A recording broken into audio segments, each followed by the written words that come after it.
أعوذ بالله من الشيطان الرجيم بسم الله الرحمن الرحيم وقالوا لا تمسنا النار إلا أياما معدودة اور کہتے ہیں کہ ہم کو ہرگز آگ نہ لگے گی مگر چند روز گنے چنے، یعنی تھوڑے روز جو انگلیوں پر شمار کر لیے جا سکے۔ قل اتخذتم عند الله عهدا فلن يخلف الله عهده ام تقولون على الله ما لا تعلمون۔ آپ کہہ دیجئے اے محمد صلی اللہ علیہ وسلم ان سے یوں کہ کیا تم لوگوں نے حق تعالی سے اس کے متعلق کوئی معاہدہ لے لیا ہے جس میں اللہ تعالیٰ اپنے معاہدے کے خلاف نہ کریں گے، یا معاہدہ نہیں لیا بلکہ ویسے ہی اللہ تعالیٰ کے ذمہ ایسی بات لگا رہے ہو جس کی کوئی علمی سند اپنے پاس نہیں رکھتے۔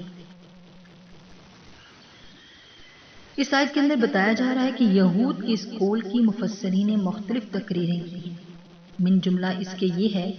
کہ یہ امر محقق ہے کہ مومن اگر عاصی ہو تو گو بقدر گناہ دوزخ کے عذاب میں داخل ہو، لیکن ایمان کی وجہ سے دائمی عذاب جہنم نہ ہوگا، بعد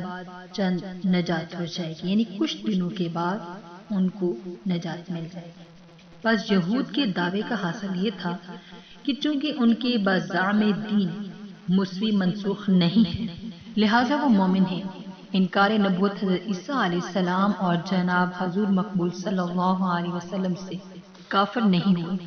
پس اگر کسی عاصیان کی یہ نافرمانی کے سبب دوزخ میں چلے بھی گئے پھر نکال لیے جائیں گے، اور چونکہ یہ دعویٰ بناء الفاسد علی الفاسد ہے، کیونکہ دین موسوی کی ابدیت کا دعویٰ خود غلط ہے، لہذا انکار نبوت مسیحیہ اور محمدیہ صلی اللہ علیہ وسلم کے سبب وہ لوگ کافر ہوں گے، اور